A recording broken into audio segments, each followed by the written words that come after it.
Hello, everybody, and welcome back to Wildcard Wednesday. This is episode number 75. And let me tell you, this was a freaking roller coaster of vibes and emotions and hopes and dreams and expectations. So being that Sour Apple and Caribbean Blue are kind of punchy and tropical and bright, and Amethyst is a moody reddish purple color, I thought to myself, well, I kind of wanted to see if I could outdo the moodiness of the amethyst by mixing it with the Caribbean blue, and I thought I would get like a nice purple. As you can see, that looks distinctly navy blue. So note to self, if I ever run out of navy blue and I don't have more on the way, I can always just mix amethyst and Caribbean blue, I guess. So, yeah, that was distinctly not purple. So I also decided to mix the Caribbean blue and the sour apple. And I thought I was going to get a teal. And instead I kind of wound up with a Kelly green color. I mean, it looks really like a gardeny, lush green teal. And then once again, my hopes and dreams are dashed. I'm telling you, this is a total freaking roller coaster. So I'm already at this point, I'm like, I don't like this. I don't think I'm gonna like this. I don't think there's any saving this. I don't like these colors together.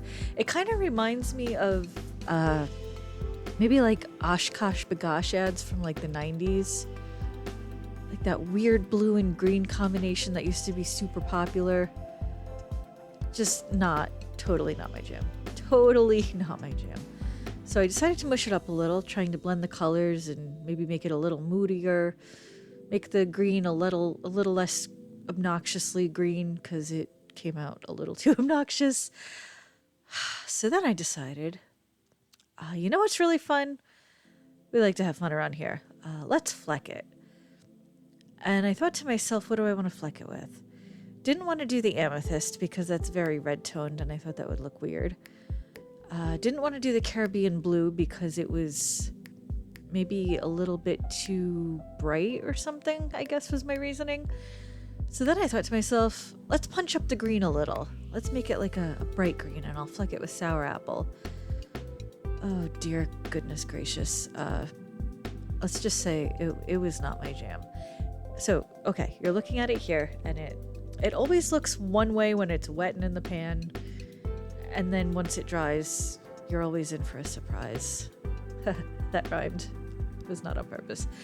Anyway, the thing about sour apple when you fleck it is that sometimes it breaks into yellowy bits. And the entire thing dried down to, I don't even know what this is. I started swatching it. I wasn't going to swatch it because I looked at it in skein and I was like, ew. And then I thought, well, you know, sometimes yarn tells a different story when you wind it. So I wind it, and I'm still not sure. So I'm like, okay, it'll tell me an even different story when I knit it up. So I start knitting the swatch, and I get a couple rows in, and I had thought, you know, this is not going into the shop. So I start knitting it, and I realize, oh, I kind of do like this. I kind of do want to add it to the shop. So then I keep knitting, and by this point, I've planned a name for it. I'm designing a hat in my head. There's going to be like pretty little colorwork flowers and stuff. And then I keep knitting, and I realize once again, I really just don't like it.